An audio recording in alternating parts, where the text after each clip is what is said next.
eng go'zal, yoqimli, chiroyli, idrokli va irodali, g'ururli, kurashuvchan, matonatli ayol bu so'zlarimni eshityapti. U mening yaqinim, u xushchaqchaq, ochiq ko'ngil, haqiqatgo'y, sofdil, mehribon. Men u bilan faxrlanaman. Ey qodir Allohim, unga chiroyli yashashi va hayoti chiroyli o'tishi uchun o'zing madad ber. Duo qilamanki, uni va bolalari va yaqinlarini hayot yo'lini yorug' qil.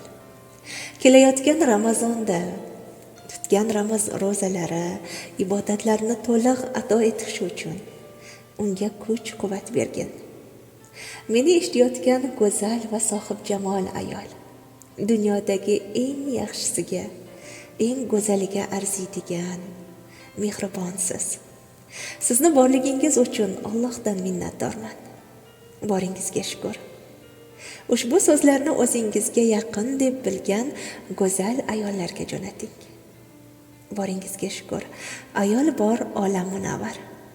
Ramazonda farzandlaringiz, oilangizga tayyorlagan har bir taomingiz uchun Alloh behisob ajrlar bersin.